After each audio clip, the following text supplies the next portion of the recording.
भगवान श्रीकृष्णले विदुरलाई भन्नुभयो, विदुर जहाँ बसेर तिम्रो इज्जतको कदर हुँदैन भने, जहाँ बसेर तिम्रो सम्मान हुँदैन भने त्यहाँ बस्नु हुँदैन। जहाँ बस्दा हजुर हाम्रो इज्जत हुँदैन, जहाँ बस्दा हजुर हाम्रो ज्ञान हामीले जानेको कुराको कदर हुँदैन भने त्यस्ता ठाउँमा बसेर त्यो समयलाई बर्बाद गर्न हुँदैन। भगवानले भन्नुभयो विदुर जस्तो ज्ञानी आज हस्तिनापुरमा योग्य भएन। के गरेको? छोडिदियो, जाऊ। कहाँ जाऊ प्रभु? भारतवर्षको तीर्थाटन गर्न जाऊ, तीर्थहरूको भ्रमण गर्न जाऊ। विदुरका घरमा नि भगवान कृष्ण कौरव कहाँ गएर दुर्योधनले बनाएको 56 व्यञ्जन भोजनलाई त्यागेर विदुरका घरमा गएर भगवानले केराको बोक्रा खानुभयो। गुदी होइन, केराको बोक्रा खानुभयो, विदुर रानीले दिएको। त्यही भएर मान्छेले भोजन नि दुई बेला गर्छ, एउटा भोक लाग्यो भने, एउटा श्रद्धा र प्रेमले दियो भने।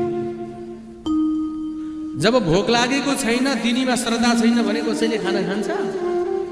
खाँदैन नि हजुर। खाना खान लागेको बेलामा कति खाएको होला, जति खाएर नपुग्ने भन्ने गाली गर्यो भने कसले खान्छ? खाँदैन। कि धेरै भोक लाग्नुपर्छ, जति भोक मजाले भोक लागेको छ भने ल जे भने नि भन भनेर मान्छेले खान्छ। पेटमा भोक छैन, दिनीमा श्रद्धा छैन, भोक लाग्दैन। हो, आज मेरो प्रभुलाई पेटमा भोक पनि थिएन, दुर्योधनको घरमा त्यो भोजनमा श्रद्धा पनि थिएन। चौरास भगवानले 56 व्यञ्जन छोडिदिनु भयो। भन्नुभयो कहाँ गएर खान्छौ त? विदुरका घरमा। जो त मागेर खान्छ त्यसले के खुवाउँछ? भगवानले भन्नुभयो पत्रम पुष्पम फलम तोयम यो मे भक्त्या प्रयक्षति। प्रेमले श्रद्धाले दिन्छ भने म वस्तु होइन, म प्रेम हेर्छु। खानेकुरा होइन, म खाना हेर्दिनँ, मैले उसको प्रेम हेर्छु। त्यस कारणले म तिम्रा घर खान्न।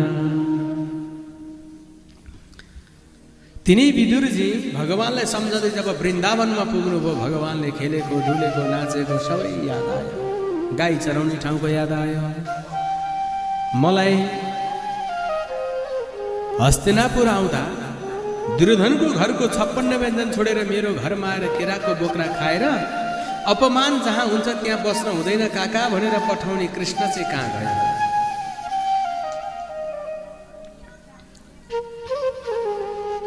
उताबाट कृष्णको विरहमा उद्धवजी रुँदै रुँदै आउनुभयो। दुईटैको भेट भयो श्रीधाम वृन्दावनमा। हाली अङ्गा